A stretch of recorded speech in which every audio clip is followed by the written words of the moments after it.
again. Today is May 14, 2016.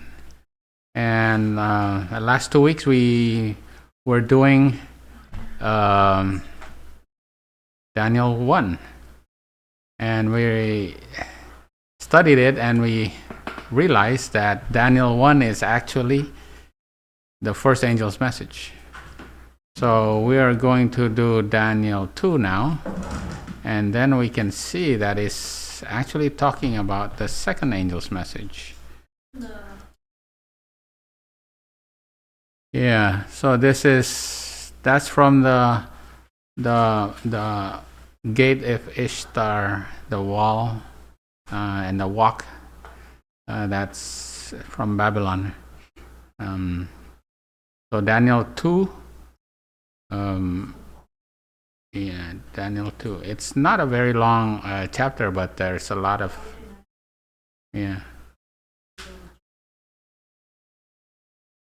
right. But Daniel 2, you know that it's talking about the vision, right?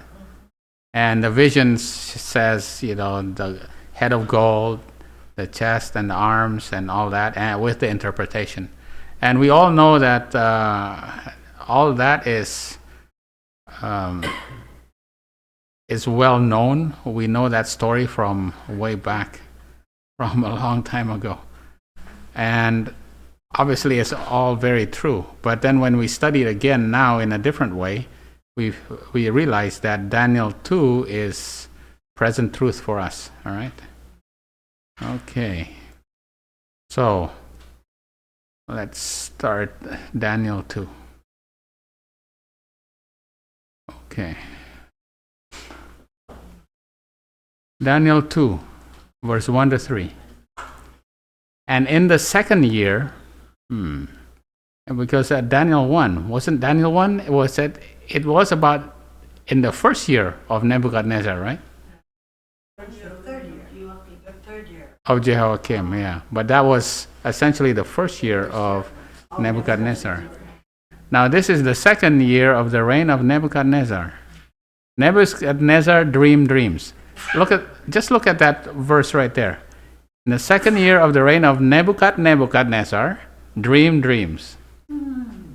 That's doubling. Yeah. Right? Nebuchadnezzar dreamed dreams, wherewith his spirit was troubled, and his sleep brake from him. Right? He dreamed dreams, and his spirit was troubled. So while you're dreaming dreams, your spirit can be troubled. We experience that ourselves, right? Sometimes we dream dreams and we get scared, but you haven't, and then you wake up, and then his sleep break from him.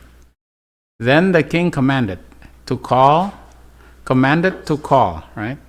The magicians, the astrologers, the sorcerers, and the Chaldeans, for to show the king his dream. So they came and stood before the king. And the king said unto them, I have dreamed a dream, and my spirit was troubled to know the dream. So it is the second year, and Nebuchadnezzar, second year of Nebuchadnezzar, and Nebuchadnezzar dreamed dreams. Right? So right there you can see there's a doubling or there's a 2 for sure. Right? So when you have this doubling and a 2, where are you going to put it? You naturally think that, wow, it should come here, right, at the midnight cry, because this is 9/11, this is midnight cry, right? So the first thing you want to do is say, okay, well, the second angel's message is here too, because this is the first and the second, this is the second and the third, and this is the third being empowered, right? This is the second being empowered. Okay, all right, that seems like to be the most logical, because most doublings happen here, although there are doublings here, right? And there are doublings here. Your punishment will be doubled, Here, the second angel's message is being given, so that's 2, all right? So, then the king commanded to call the magicians. So the king commanded to call. So when the king commands, to call, that is what? That is a decree, right? So we see that there's a decree. There's a two, there's a doubling, there's a decree, and there's a call. Call to who? How many groups of people here? 4. Magicians, astrologers, sorcerers, and Chaldeans. So there's 4. So the magicians, astrologers, sorcerers, and Chaldeans are being what here? Being gathered. Right? Right. Just like the 4 Hebrew boys, Daniel, in the first chapter, they were also gathered, right? Daniel, Hananiah, Mishael, and Azariah, they were gathered, right? They were called. So, remember the story of Esther? Was Esther called with the virgins? Right? Yeah. Okay. Now the calling, does the calling happen here or the calling happen here? Well, there's a call here and there's a call here. So where do we put this then? All right. And there's the magicians, astrologers, sorcerers, and Chaldeans. So that's, for example, that's Daniel and his contemporaries were the wise. If they were the wise, then who are these? These are the foolish, right? They're 4 and 4. So you got 4 good ones, 4 bad ones, 4 wise, 4 wicked, right? So you got the wise and the foolish. For to show the king his dreams. So they came and stood before the king.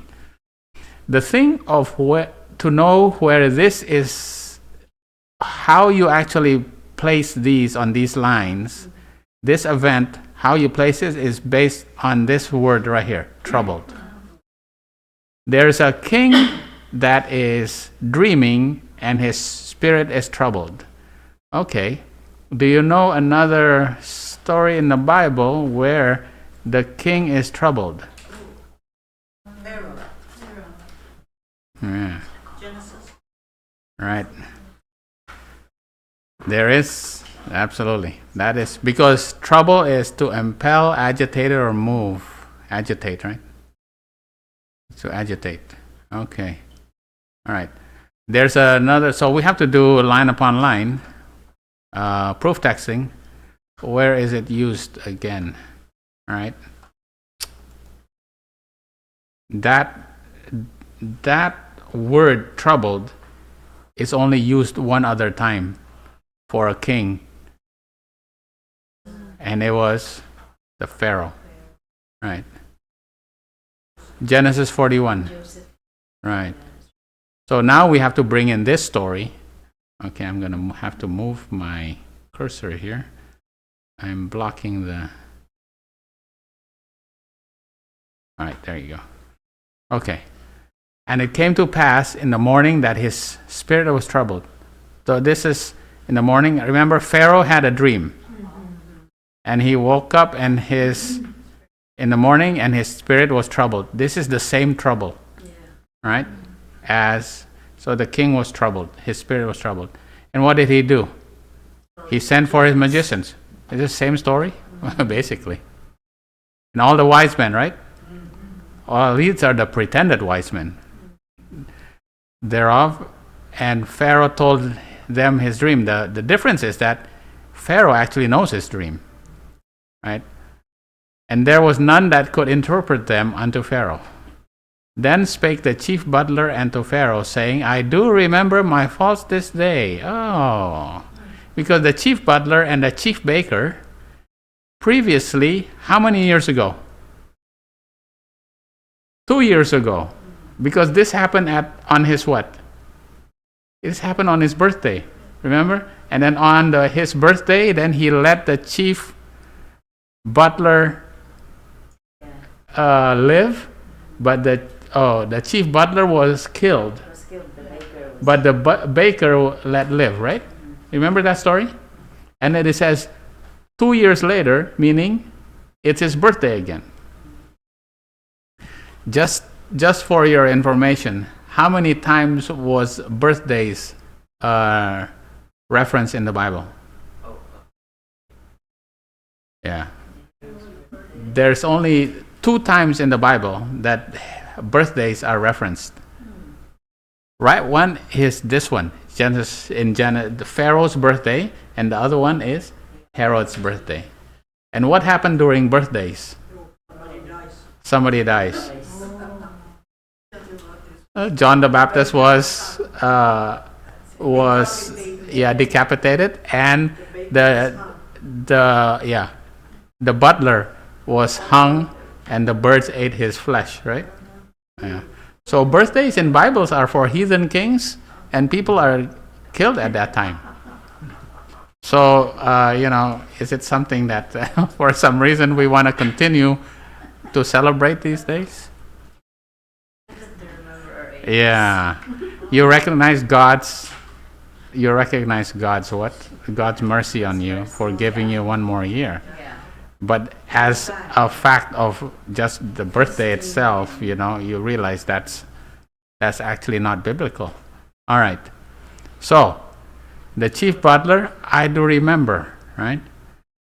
He remembered what happened 2 years ago, and that there was this Hebrew slave in the dungeon with him, and he was able to, this young man, and he was servant to the captain of the guard, and we told him, and he interpreted to us our dreams. Each man according to his dream, he did interpret it. And it came to pass as he interpreted to us, so it was. Me he restored unto mine office, and him, which is the chief butler, he hanged. Right? Yeah, the baker. The baker he remembered. So. Yeah. Right. Okay. Yeah. Boy, I guess you get that confused sometimes. Yeah. Right. Okay. All right. Remember Genesis 41 verse 8 to 12. All right.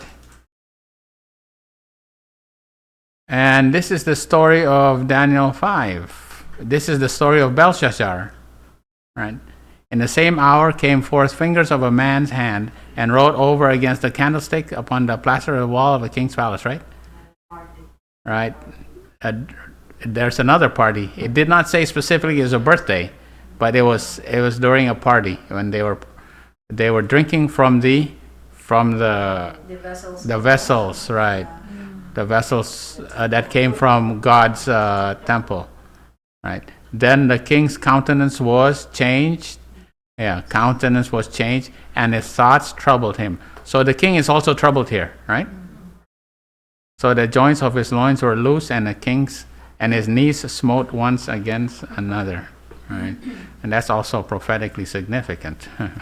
But anyway, Belshazzar could not understand the writing, so he called the astrologers, Chaldeans, and soothsayers who cannot understand the writing, and is troubled.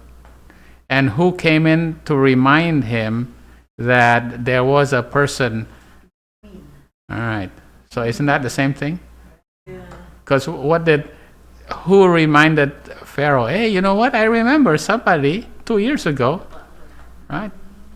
This time it was the queen that says, hey, remember there is somebody who can interpret dreams, right? And so the queen mother reminded Belshazzar that Daniel can. And what happened to Daniel? He was then made third ruler, right? Yeah. What happened to Joseph? He became a second ruler, right? Yeah, he was second ruler. Now this one is the one we have done many times. Psalms 48. For lo, the kings were assembled. They passed together. They saw it, and so they marveled. They were troubled. The kings were troubled and hasted away.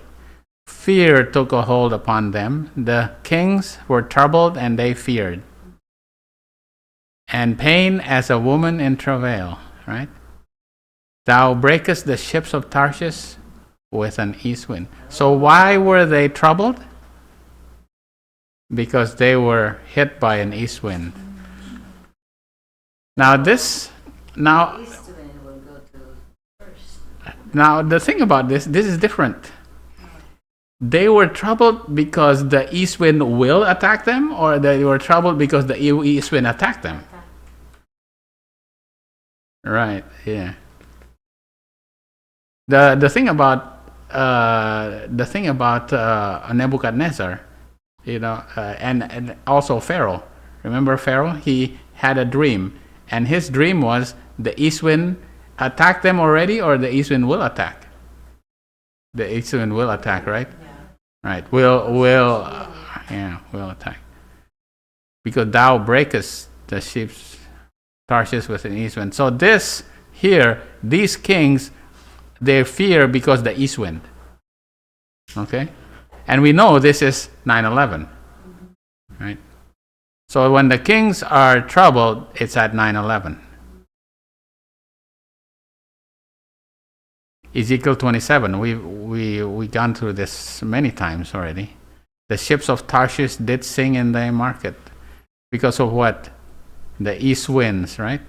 The east wind that comes and cause the ships to sink in the midst of the seas. And what happens? All the inhabitants of the isle shall be astonished at thee, and their kings shall be sorely afraid, and they shall be troubled. Right? So the kings, they are troubled because of the east wind, right? Right. So when we know this is at 9/11, right? We've studied this so many times, and we know it is at 9/11. So when the kings are troubled and they're afraid, it's at 9/11. And the reason why they are afraid is because of the east wind. Okay. So let's put it here according to the story of Genesis 41, the story of Joseph then, all right? Then we'll connect it back to Nebuchadnezzar. So that's the troubled king. We know this is Pharaoh. And he had a dream, right? His dream was, what kind of dream was it? The 7 cows, the 7 fat cows and the 7 thin cows, and the 7 ears of good corn and the 7 ears of thin corns, right? So that's meaning that you are to gather the corn. The interpretation is you gather the corn for 7 years, because there's 7 years of plenty, right? And who was the perceiver of this dream? The perceiver was the one that says, hey, you know what? There is somebody who can interpret it. And who is that? That's the baker. The butler, right? The butler. He's the butler, because then he introduced the interpreter to the king, right? Okay. So he introduced the interpreter, right? And the interpreter is Joseph. And the reason why, but according to, now I put this in green because that's something else. There's also troubled kings who are hit by the east wind. But this troubled king right here, he dreams that the east wind will come after 7 years, right? Because that's the fat cows. I had fun doing this one. And then there's the skinny cows. Right? And then there's the fat corns, and then there's the skinny corns. Right? Right. This is GMO here. All right. So these are the 7 years of plenty, right? And what caused this to change to this? The blasting by the east wind, right? Right. And there's 7 years of famine.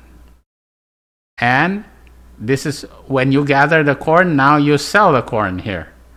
Okay? So is this from here to here, is this 7 years to the Sunday law?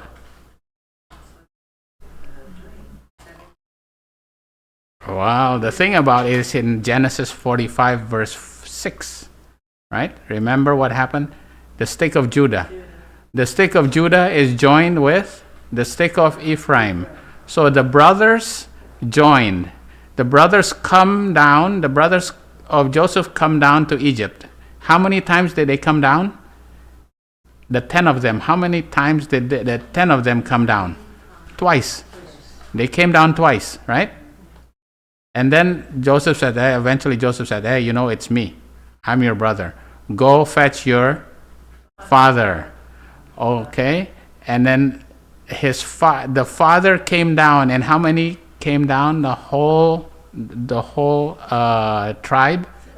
70. There were 70 of them, right? The whole tribe, not including the wives. Right, and children, there were 70 of them. Right, just the males, 70. So when they were completely joined, when the two sticks were completely joined, it was right at here. And we know that's at the Sunday law. And what did Joseph say to his father? How many years has the famine been going on? He said, the famine has been going on for 2 years. And we still have how many years to go? 5 years to go, right? Okay, so 5 years to go here. So at the Sunday law, the famine has been going on for 2 years only. And why is that significant? The reason why it's significant because in the second year, the money already fails, right? Remember that? Yeah. What do they have to do when you run out of money and money already fails? You have to sell everything. And when you run out of everything, what do? You have to sell yourself. And that happens within the first 2 years already. So money fails here. That's why it's significant, right? This is just a review. We did this already. It's nice to review though, right? Just to remind you, when money fails. It's not after the Sunday law. If you're thinking your 401k is going to last until Sunday law,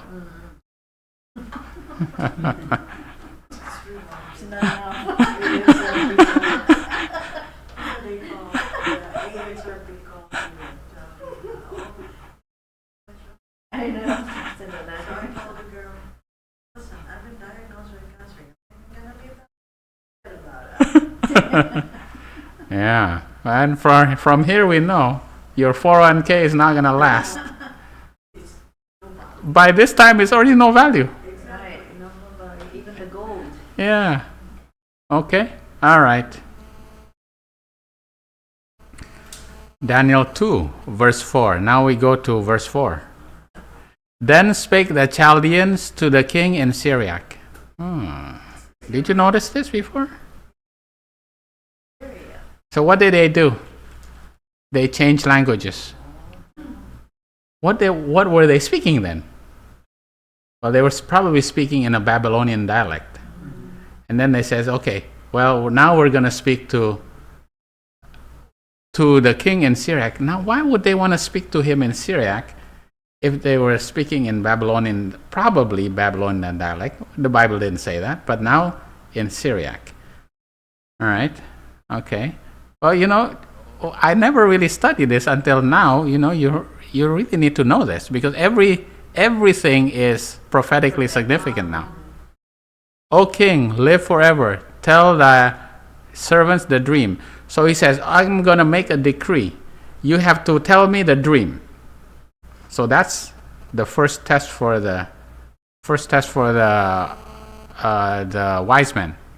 And what was the response? They says, well, tell us the dream first, and then we will give you the interpretation. Right? The king answered and said to the Chaldeans, the thing is gone from me. I already forgot it. I don't remember it. I recall it not.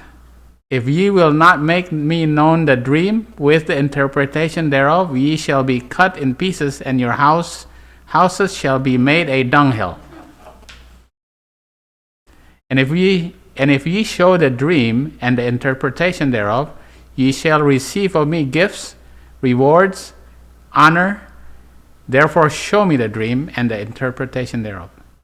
They answered again and said, let the king tell his servants the dream, and we will show the interpretation thereof. So it doesn't make sense. You got to tell us the dream first, and then we will show you the interpretation. Okay? All right.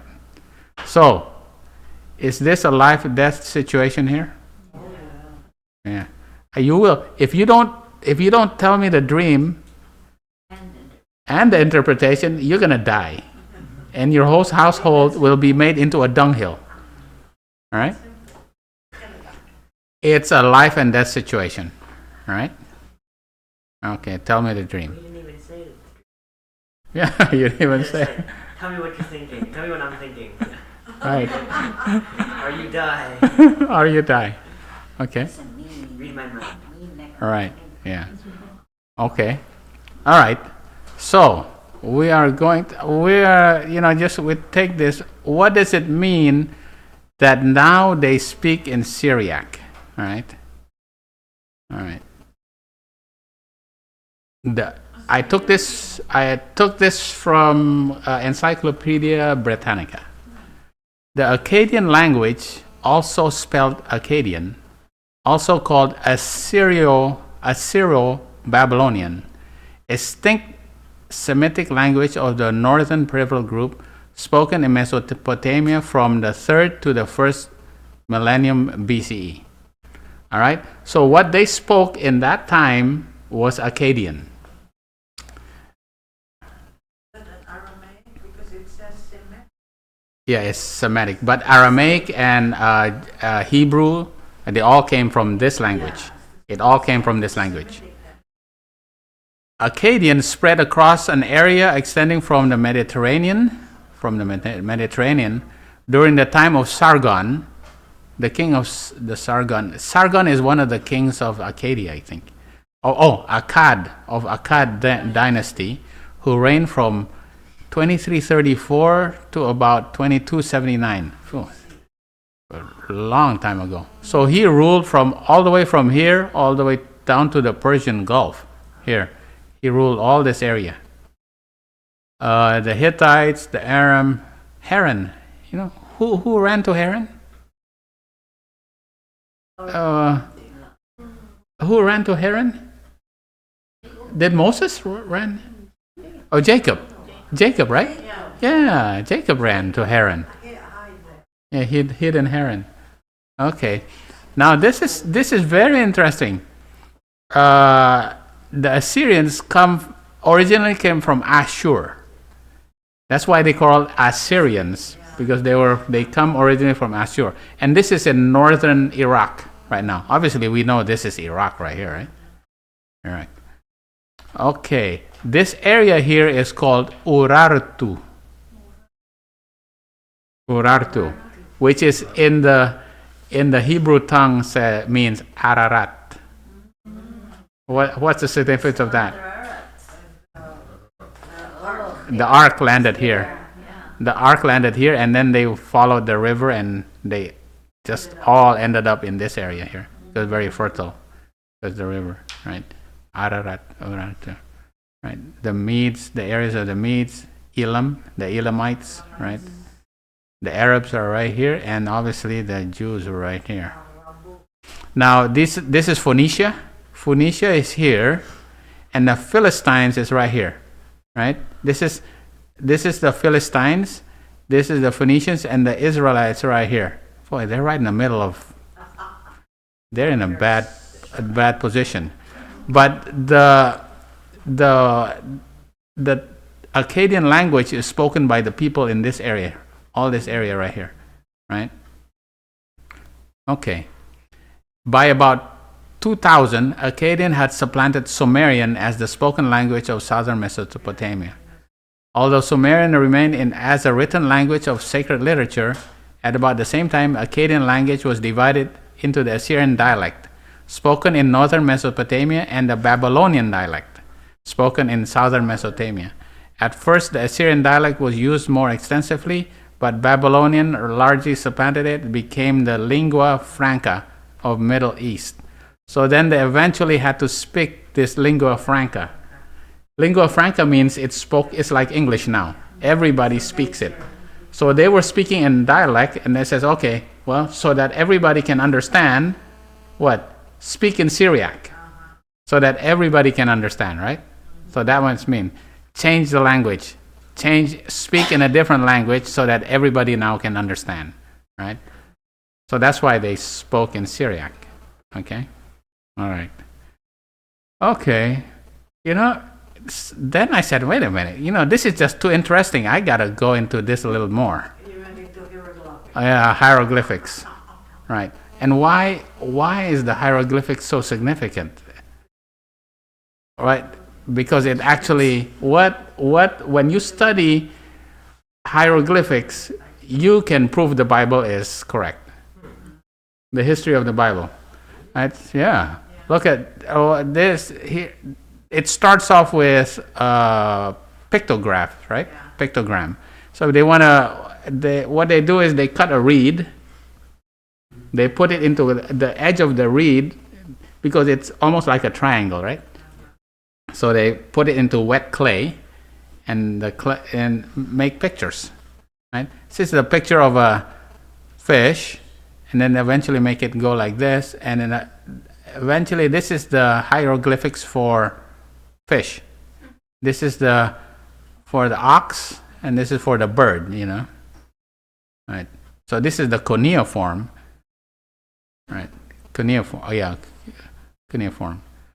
All right. Now this is what it would say: Nabium kudur riu suur, which is Nebuchadnezzar, king of Shar Babylon, patron of Esagil and temple. So this is cuneiform, and then the son of Nebuchadnezzar, right? The eldest son of Nebuchadnezzar. So this is eventually it came from kind of like pictures and become syllables, and then eventually alphabetical. All right. The issue is that there's so many different languages there. The Elamites speak something different. The Sumerians speak something different. Babylonians speak. The Persians speak something different. And they have different cuneiforms. Okay. All right. There's another episode in the Bible that they said you need to speak in a different language. This is the story. This is why this story comes in here. Isaiah 36, verse 7 to 11. Remember when Sennacherib attacked Jerusalem, right? And he sent his general. And his general surrounded the city, and he wanted them to surrender to them. But Hezekiah, which was the king, he says, no, we're not going to surrender. We are going to defend ourselves in Jerusalem. Right? The king of Assyria came down, and Sennacherib's general is, I'm not going to read the whole thing. We know this story. His general is Rabshakeh.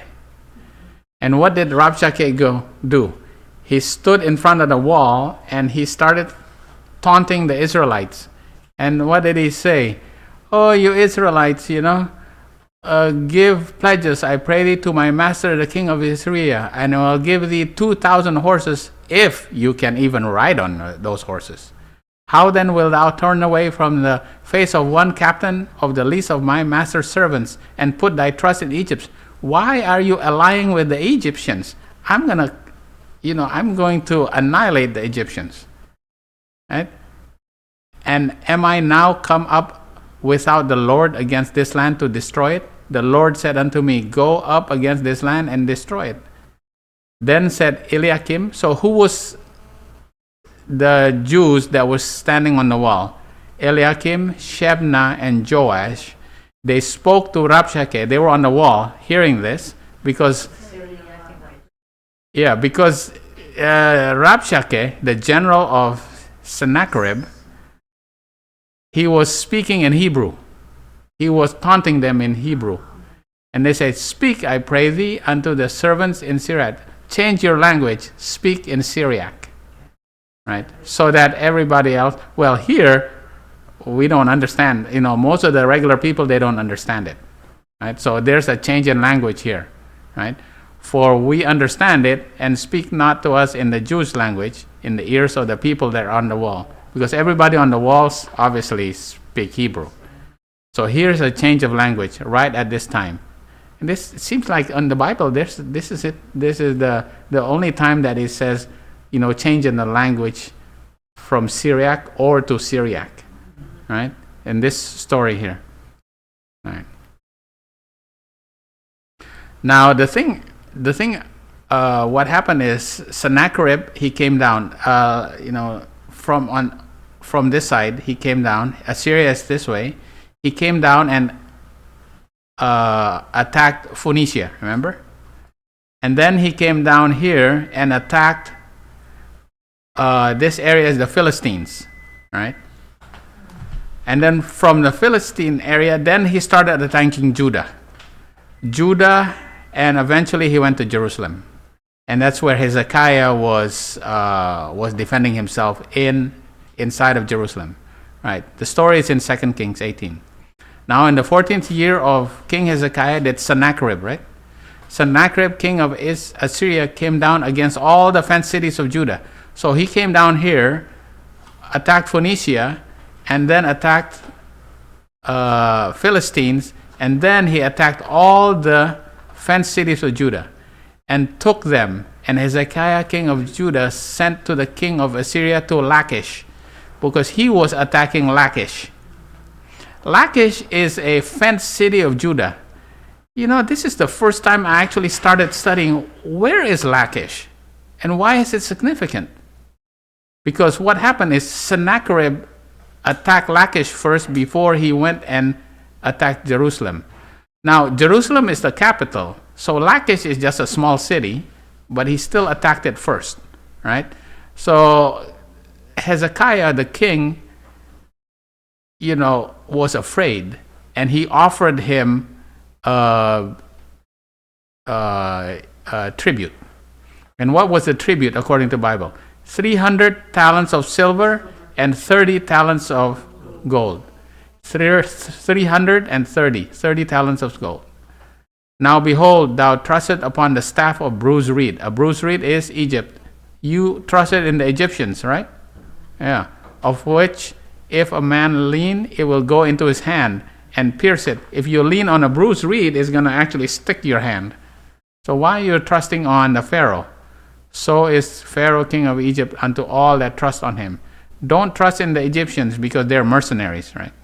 So he initially attacked Lachish. Now, why is this significant? This is very significant because this actually proves that the Bible is actually correct based on archaeological findings, right? This is the most well-preserved prism from Sennacherib, because what he did was he boasted of all the things that he did, which is of his exploits to the Philistines and to Judah. And here he wrote, as for Hezekiah. So he wrote about Hezekiah. As for Hezekiah the Judahite. Now remember, this is in 701 BC, 700 years before Jesus. 701 BC. As for Hezekiah the Judahite, who did not submit to my yoke, 46 of his strong-walled cities, remember, as well as the small towns in their area, which were without number, by leveling with battering rams and siege engines. He had battering rams and siege engines attack these walls. And attacking and storming on foot by mines, tunnels, and breaches. I besieged and took them. 200,000, 150, great and small, female, horses, animals, I brought away from them and counted as spoil. Hezekiah himself, like a caged bird, right? He was like a caged bird. He cannot do anything. He was stuck inside Jerusalem. I shut him up in Jerusalem, his royal city. I threw up earthworks against him, The one coming out of his city gate, I turned back to his misery, his cities which I despoiled, I cut from his land, and to Mittani, king of Ashdod, Ekron, and Gaza. These are the cities of Philistines. He attacked the Philistines, and he attacked also Judah. What is very interesting here, you remember the story? Was Rabshakeh successful in attacking and conquering Jerusalem? No. No. He, Because what happened? because he went. Did, No, what happened is an angel came and killed all the Assyrians. And how many of them died? 185,000. So in the morning they came and said, what happened? I thought they were besieging us. They were all dead. 185,000. Right? Archaeologically, they cannot prove this, but this is very significant. Right? Because what happened to Sennacherib? He went back to Nineveh. He cannot conquer Jerusalem. So all he did, he actually did not write it. But what he said was, all I did was I put him as a caged bird in Jerusalem, but I didn't conquer him. He didn't say it. so that writing, where is it? It's In in the museum? Yeah, it's in museum. You can find it in the British Museum. Man, I tell you, when we go back to the British Museum, we're gonna look for that. And it's in Chicago and one in Israel. There's 3 of them. Yeah. So they still have it in Israel. And this is what he said. And thus I diminished his land. I added to the former tribute. I laid upon him the surrender of their lands and imposts, gifts from my majesty. As for Hezekiah, the terrifying splendor of my majesty overcame him, and the Arabs and his mercenary troops, which had brought in to strengthen Jerusalem, his royal city, deserted him. In addition to 30 talents of gold. Let's see. It's right. It's in the Bible. Except he said there was 800 talents of silver. The Bible says it was 300. But the 30 talents of gold was actually correct. And all these other booty that he got, right? But he never said that he conquered Jerusalem or Hezekiah. Right, but these were everything else. He said Hezekiah was only like a caged bird in Jerusalem.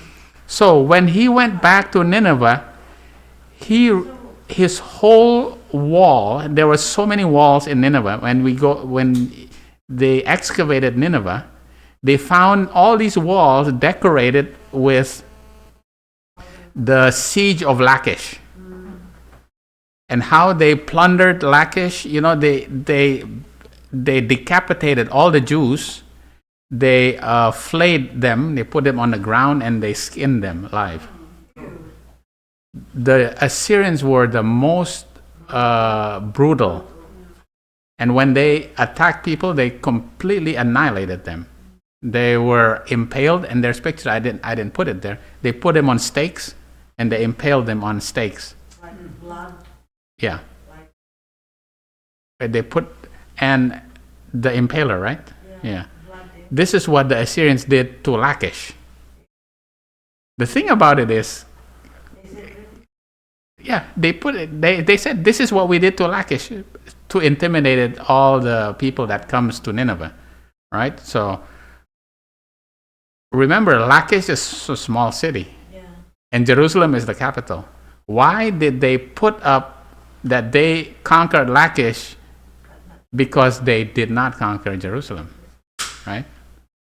It is very consistent with the story of the Bible, because the Bible said that the Assyrians will not come into Jerusalem, because the angel of the Lord killed 185,000 of them. So he cannot boast that he conquered.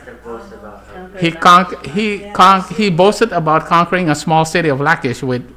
You can still go to Lachish, but it's like a nothing place compared to Jerusalem. So if he conquered Jerusalem, he would have said, I conquered Jerusalem and this is what I did. Instead, all he did was he can only boast of Lachish. Well, what was Lachish? It's a small city. Yeah, it's nothing. It's a nothing city compared to Jerusalem, right? It's not a help. Right. So that's why the Bible is correct, because he did not conquer Jerusalem, right? This is quite amazing, right? Okay. Yeah, it's very interesting. When you study these things, you realize, hey, you know what? The Bible is true. That actually wrote about Hezekiah, and the story of Hezekiah is actually true.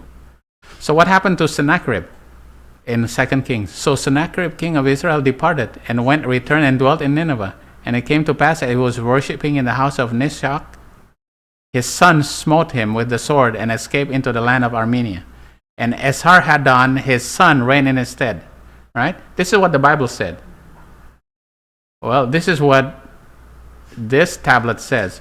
On the 20th day of month of Tebet, Sennacherib, king of Assyria, his son slew him in rebellion. Esarhaddon, his son, sat on the throne of Assyria. Right? So these things are proven archaeologically, what the Bible said, right? Happened in 700 BC. Right? It's actually archaeologically proven. And this is the reason why the Cuneiform was eventually deciphered, because it was not deciphered for a long time. All right. This is the prism of Esarhaddon, which is in the British Museum also. And what does it say? I commanded the kings from the reign of Hatti, as well as the areas of the other side of Euphrates, and king of Tyre, and who? Manasseh, king of Judah. King of Judah was, remember this in 2 Chronicles? Manasseh, he was captured by the captains of the host of king of Assyria, and where was he taken? To Babylon, right? It's corroborated by this. What is that called? The Esarhaddon prism. Esarhaddon prism. And you can find this in the British Museum. Mm-hmm. Hmm? Well, I only knew about the Rosetta Stone. Yeah. Oh boy. You know what? Yeah. Someday. So it's in London. It's in London, right? 709 BC to 643 BC was the time reign of. Yeah. You didn't know. Yeah. Now that we know. Yeah. This is amazing. These things are, and this is another one we did before, right? Right. This is the black obelisk of Shalmaneser. And this one told the story of who? Jehu, the descendant of Omri. Because Omri is the father of who?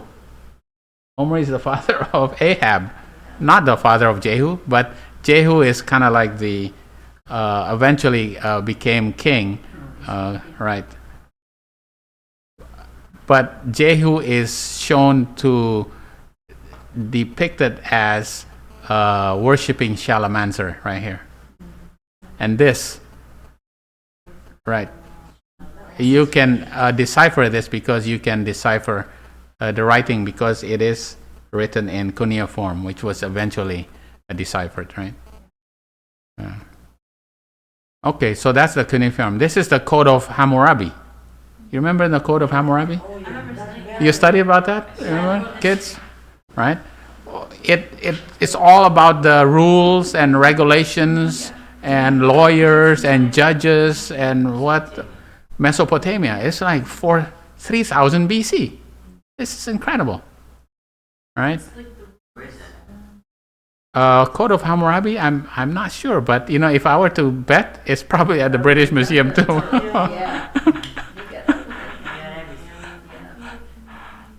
Yeah. And what they do is, eventually they were able to figure out that it was alphabetical. And with these, they figure out the alphabets of the Cuneiform. And from there, they were able to read what it says, right? I chose this specifically because I like it. Oh, and there's A. That's A right there. A. And that's an N. Right there, N, Anaku. Oh, I'm not my child. Yeah, that's how you write Anaku in Cuneiform. By the way, this is in the Louvre. It's in the Louvre? Yeah, we were there. Oh. Well, you know what? We got to go back. Oh, well. We went there, we just didn't know. You gotta go back to the Paris. Yeah. Right? See, there you go. So now you can read this. Asur, Sin, Samas. All of this, just because they figured it out. So who actually figured it out? We're making a sidetrack here, but this, I think, is still important. Who actually figured it out? You go to northwestern Iran, in the Zagros Mountains in western Iran. There is this carving on this side of it's almost like Mount Rushmore. But this is from 500 BC. They haven't bombed it. Well, they actually start shooting it. Some soldiers shot this place. This is a depiction of who? Ahura Mazda. Ahura Mazda is the god of Zoroaster, and Zoroastrianism is the religion of Medo-Persia, right? They did not worship Baal and Ashtoreth. They're monotheistic. They worship Ahura Mazda, which is Zoroaster. Mazda. Oh yeah. Yeah, but Right. we have So our medical director in the Europeans that went here, because this is on the way of the Silk Road, they went here and they said, hey, from far away, they said, you know what? That's got to be Jesus and the 12 disciples. Because, right. So they said, oh, that's got to be Jesus. And this one that he's stepping on, that's got to be Judas. Then they figured out, because all these writings were in 3 languages. It was in Old Persian, the Iranian language of Elamite, and Old Assyrian. But unlike the Rosetta Stone was easy. Why was it easy? Because one was in the Egyptian, right? Egyptian hieroglyphics. And the other one was in Demotic Egyptian, and the other language was Greek. Well, everybody can read Greek. So if you know Greek, then you can decipher hieroglyphics. It made it easy. The problem with this is, now this is Persian right here, and there's this Elamite and Babylonian here. Nobody can read either 3 of them. Nobody can read any of those languages. So what happened, there's this guy named Sir Henry Rawlinson. He went there and he used paper mache, and he paper mached the whole place. And he brought it down. It took him 10 years to do this, because 1835. And they found out that this was Darius. Darius, right? Yeah, they found out that this was Darius. And these were his captive kings, the kings that made a rebellion against him, and he conquered them. Right, they're giving tribute and all that. All right. So he put paper mache on it. It took him 10 years. And Darius was so smart. What he did was he destroyed the ledge, right? So this rock here, so that this inscription will never be destroyed, there used to be a ledge here. He destroyed it, so nobody can climb on it. It was very dangerous. He almost died. This is a picture of how he almost fell to his death here. Sir Henry Rawlinson. But he risked his life. It took him 10 years to get all these things, paper mache, the whole thing. and he brought it down, and then based on all of that, all that information, he started reading it. He started to figure out, well, you know what? There is, this is so interesting to me. I know. I don't know about you, but it's very interesting to me. Right? What he found out was that this was the story of Darius. Was the story of Darius. I'm going to read it to you. King Darius, I am a son of Cyrus. The following is what was done by me after I became king. A son of Cyrus named Cambyses. One of our dynasty was king before me. That Cambyses had a brother named Smerdis, and of the same mother and the same father as Cambyses. Afterward, Cambyses slew his brother Smerdis, and Cambyses went to Egypt. Isn't this familiar? Can you imagine? Wow. We studied that. The Bible will prove it. Right? This is what is written right there. And when Cambyses had departed into Egypt, the people became hostile, and there lay multiple in the land, even Persia and Media and other provinces, and they rebelled. Right? And I'm going to just skip forward.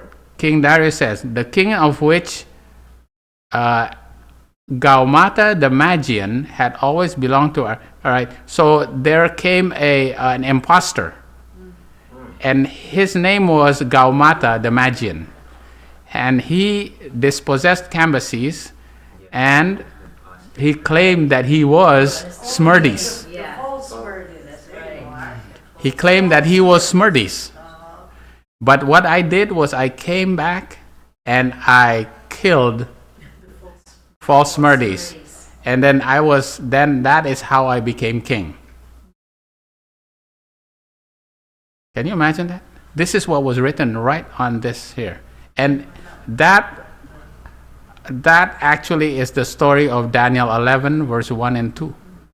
Remember? You go to Daniel 11, verse 1 and 2. And Darius was Yeah. pointed like, Because it was, Daniel said it was in the time of Darius.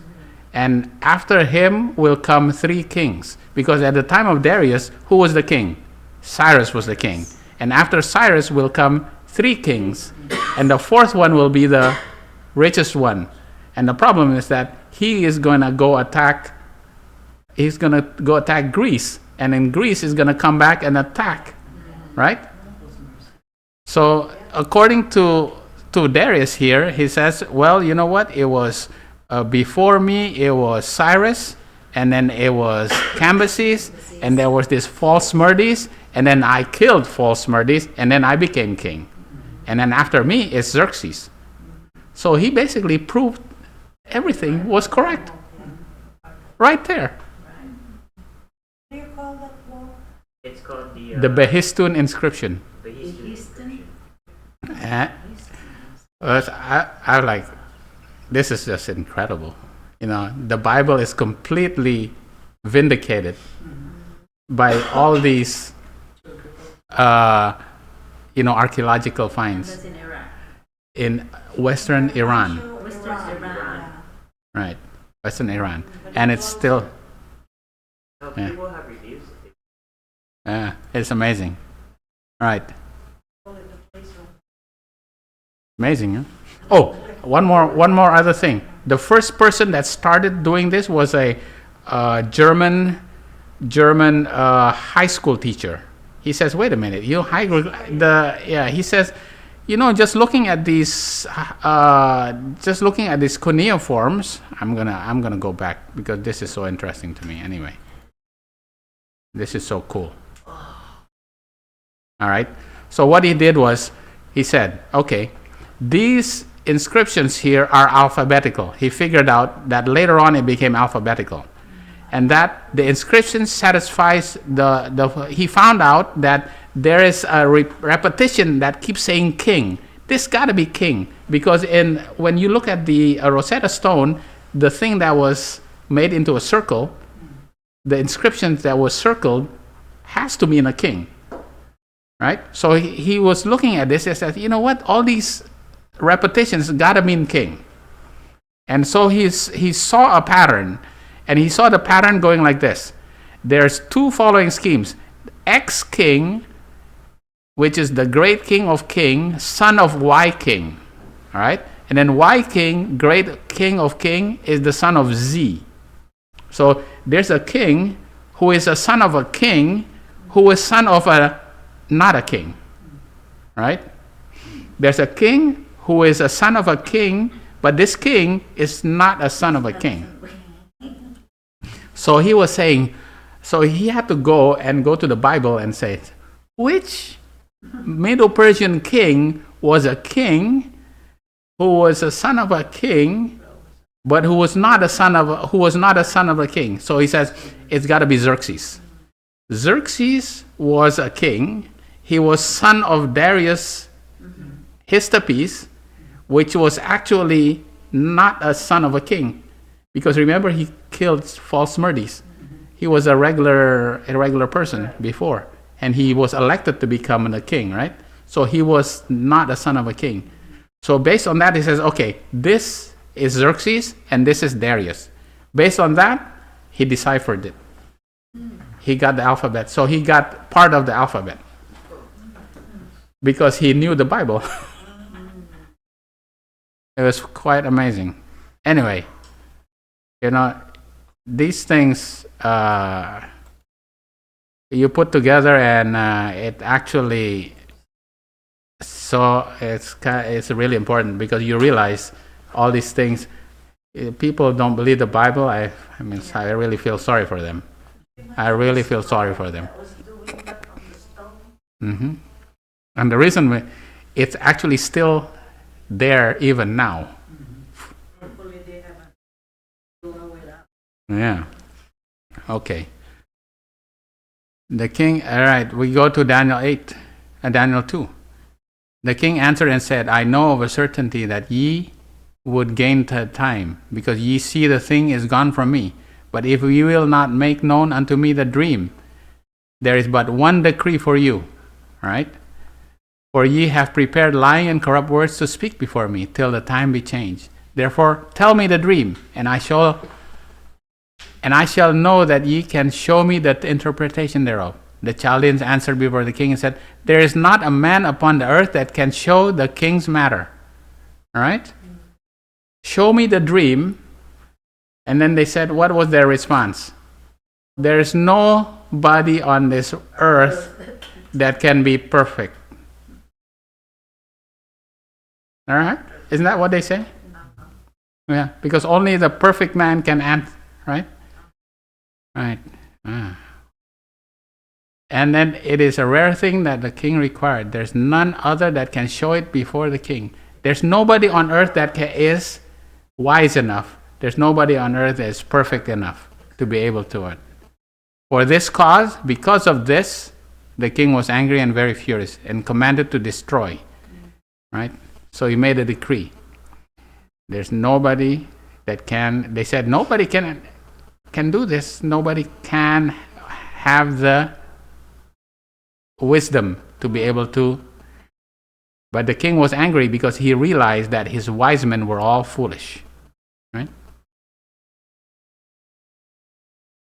The historic events relating to the king's dream were of consequence to him.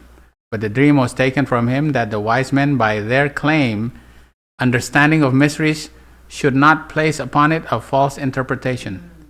The lessons taught in it were given by God for those who live in our day. Now, we have to know this story because it's pertinent to our time. The reason being is that there's going to be a people who will be able to know and interpret the dream, right, for the king. Now, the king it's not, to know what's going to happen to them, but also to give to the king. It's going to give to the government officials, going to give to United States, right? Yeah. So it is pertinent for us because this is going to be our history also, right? Right.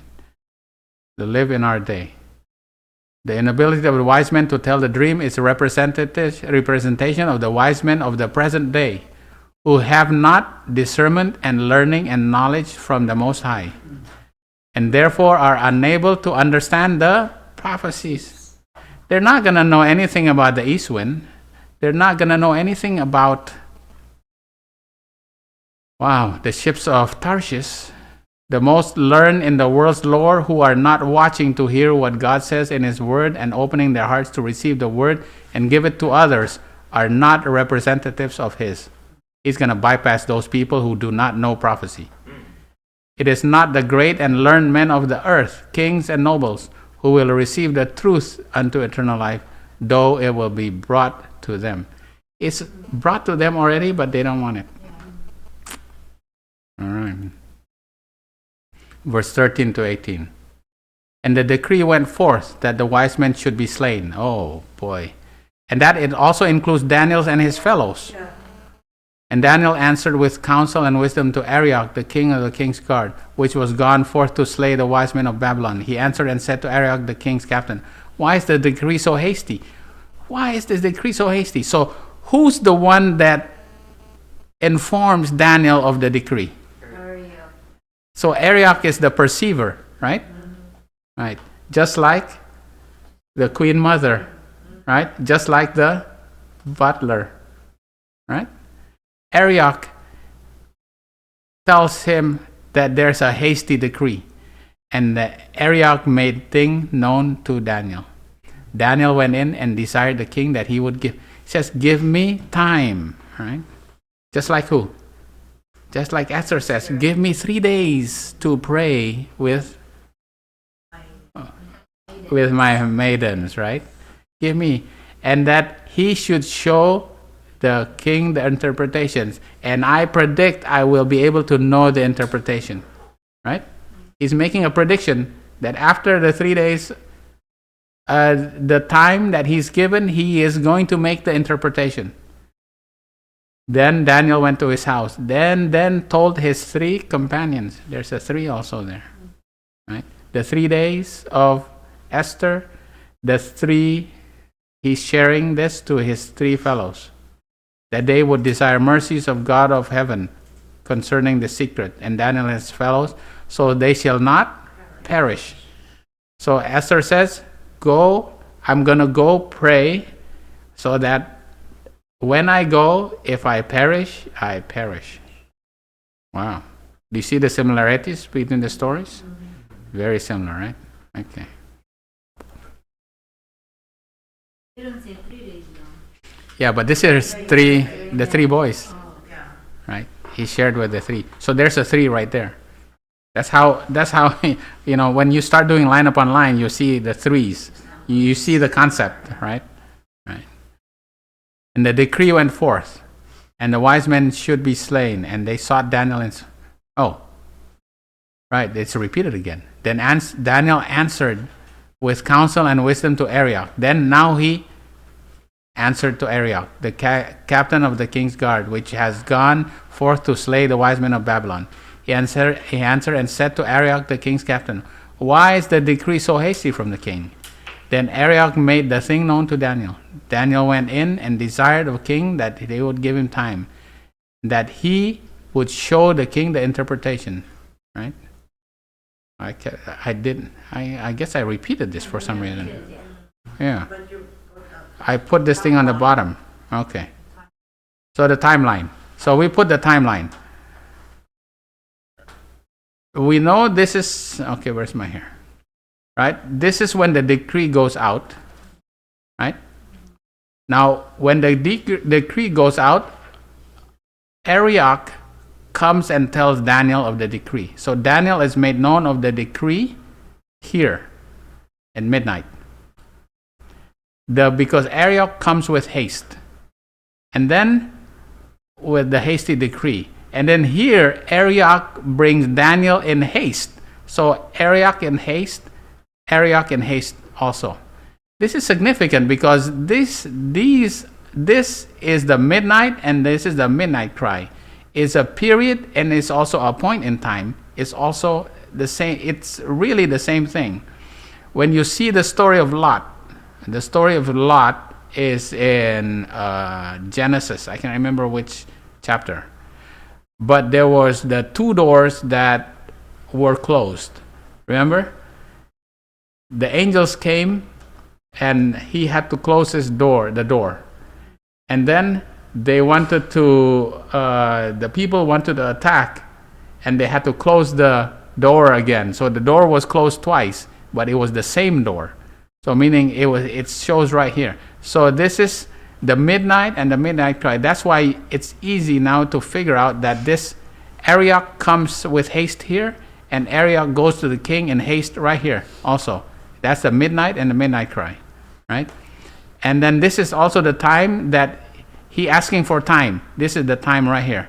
This is the time that he also tells his 3 fellows, right, that they are needing interpretation from God. Because otherwise, what will happen? They're going to perish. They're going to perish right here. Right? If I perish, I perish. Just like Esther. Right? Then was the secret revealed unto Daniel in a night vision. And then the secret was revealed in a night vision. Then Daniel blessed God of heaven. The first thing he did was, when he received the secret, he gave thanks to God. Right? Blessed be the name of God forever and ever, for wisdom and might are his. And he changed times and seasons. He removed kings and set up kings. I always remember this, but I can't remember where it is written in the Bible. It's actually this, what Daniel says. He giveth wisdom unto the wise and knowledge to them that know understanding. He revealeth the deep and secret things, right? He knoweth what is in the darkness. The light dwelleth in him. I thank thee and praise thee, O God, of my fathers, who has given me wisdom and might, and has made me known unto me now that we desired of thee, for thou hast made me known unto us the king's matter. Right? So what is this deep and secret things? That is in the darkness. Proverbs 1, verse 6 to 7. To understand a proverb and the interpretation, the words of the wise and their dark sayings. Dark sayings is like the deep and secret things. These are the proverbs and the interpretation. Because, we know this one. The fear of the Lord is the beginning of knowledge. Right. So the deep and secret things are, right. Yeah, I have a few more slides and then I'll finish. Therefore Daniel went to Syriack, whom the king had ordained to destroy the wise men of Babylon. He went and said thus to him, destroy the my wise men of Babylon, bring me in before the king, and I will show unto the king the interpretation. Then Syriack brought in Daniel before the king in haste, and said unto him, I have found a man of captives of Judah. So Syriack introduces Daniel to Nebuchadnezzar, right? As a man that can interpret the dreams. Right? And the king in haste said unto them, and Syriack brought Daniel in haste. The king answered and said to Daniel, whose name was Belteshazzar. Now he's known as Belteshazzar. So he is now known by a different name now. He has a name change now. Art thou able to make known unto me the dream which I have seen and the interpretation thereof? Okay, so this is where we're going to end. We have to make a little summary right here. Summary is that the king has a dream, right? 9/11. And that dream troubles him, and he has to make a decree to gather all the wise men, right? And then Syriack perceives that dream, and as that dream is made in haste. And he tells Daniel, and then Daniel predict, give me time and I will interpret it. So Daniel makes a prediction, give me time and I will predict it. Right? I will interpret it. See, here's the time. The time is right here. And then he tells his 3 friends, and he's made known the secret. So he received the gift of spirit of prophecy is given back to him at this time, the 3. And then Arioch takes him in haste and brings him to the king, because otherwise he would perish here, right? And he interprets the dream right there at this Sanlelo. So Daniel, just looking at this, Daniel, what is he? This is the timeline of who? Is this the priests, the Levites, or the Nethinims? These are the priests, because they're called at 9/11, right? 9/11, and their what closes? Their probation closes at the midnight cry. So Daniel is a priest. Their binding time, however, the time is very short, because remember, this is a point in time, and also is very short. The thing is that they're given time. This is the long time that they have. The time right here is a very long time for them to study for themselves. This is where we are right now, because the Holy Spirit is being poured out right here, but it is only sprinkling. But when midnight comes, it's going to be a very short time that you're going to be bound, and because you will have enough oil already that you've been collecting right here. Just like Joseph has been gathering the corn, because from here on, from the midnight cry on, he's going to deliver it, right? He's going to sell the corn. So Daniel right here is a priest, okay? And then we'll continue on. We're not done yet with Daniel 2. We will continue on and see next week, all right? Because this is the more sure word of prophecy. Okay. All right. We'll continue next week.